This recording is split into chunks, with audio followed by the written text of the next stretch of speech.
Banking fraud আর financial ফ্রডের কারণে প্রতিদিন বহু মানুষ প্রতারিত হচ্ছেন এবং ভারতবর্ষে নিজেদের উপার্জিত টাকা প্রতারকদের কাছে হারিয়ে ফেলছেন। আরবিআই বা রিজার্ভ ব্যাঙ্ক অফ ইন্ডিয়ার রাজু অ্যান্ড দ্য 40 থিভস এই কমিক বুক অবলম্বনে আমাদের এই নতুন সিরিজ, যেখানে আমরা আপনাদেরকে আরবিআই দ্বারা প্রচারিত সমস্ত রকম বর্তমান ব্যাংকিং ফ্রড এবং ফাইন্যান্সিয়াল ফ্রড সম্পর্কে অবগত করব এবং সতর্ক করব। আজকের বিষয় স্ক্রিন শেয়ারিং অ্যাপ বা রিমোট অ্যাক্সেস দ্বারা প্রতারণা। হ্যালো স্যার, সুপ্রভাত। আমি এবিসি গেমিং কর্পোরেশন থেকে বলছি। অনলাইন গেম খেলার জন্য আমরা আপনাকে একটি ক্যাশ পুরস্কার দিতে পেরে খুব আনন্দিত। প্রথমে রাজু সন্দেহ করেছিল যে ব্যক্তি একজন প্রতারক হতে পারে এবং চুপ করেছিল।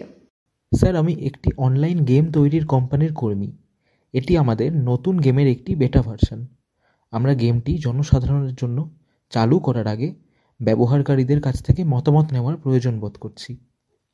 তাই আমরা গেমারদের এই অ্যাপ ডাউনলোড করে গেম খেলে আমাদের মতামত জানাতে বলছি। এর জন্য আমরা আপনাকে 10,000 টাকা দিচ্ছি। ও, গেম খেলে আমি ক্যাশ পুরস্কার পাবো? এই গেমটি কোথা থেকে ডাউনলোড করতে হবে? স্যার, আপনাকে অ্যাপ ডাউনলোডের লিঙ্ক পাঠিয়েছি। আপনি ইউজার আইডি xxxxx@abc.com এবং পাসওয়ার্ড MNOPQRS ব্যবহার করে লগ ইন করতে পারেন। আমি সফলভাবে অ্যাপটি ডাউনলোড করেছি। এরপর আমায় কি করতে হবে? স্যার, আপনি অ্যাপে লগ ইনের জন্য একটি কোড দেখতে পাবেন। দয়া করে এটি আমাদের সাথে শেয়ার করুন। কোড? এটা কিভাবে কাজ করে? এটা কি আর্থিক লেনদেনের জন্য ওটিপির মতো কিছু? এই বিভাগে যেসব বিষয়গুলি করণীয় সেগুলি হলো, প্রথমত, সংশ্লিষ্ট সংস্থার অফিসিয়াল ওয়েবসাইটে অফারের সত্যতা যাচাই করুন। দ্বিতীয়ত, আপনার মোবাইল ফোনে antivirus spam blocking software install করুন। তৃতীয়ত, নিকটস্থ সাইবার ক্রাইম পুলিশ স্টেশন এবং ন্যাশনাল সাইবার ক্রাইম রিপোর্টিং পোর্টালে অভিযোগ জানান। ও না, এটা কিভাবে হতে পারে স্যার? আপনি তো আমাদের সাথে আপনার অ্যাকাউন্ট বা কার্ডের বিবরণ শেয়ার করেননি। এটি শুধু গেম ওপেন করার একটি এন্ট্রি কোড। ও, ঠিক বলেছ। XXXXX হলো এন্ট্রি কোড। প্রতারক রাজুর মোবাইল স্ক্রিন শেয়ারিং অ্যাপ সফলভাবে ইনস্টল করে এবং তার ফোনের অ্যাক্সেস পেয়ে যায়। সে রাজুর মেসেজ পড়তে এবং তার কিপ্যাড ট্র্যাক করতে পারে।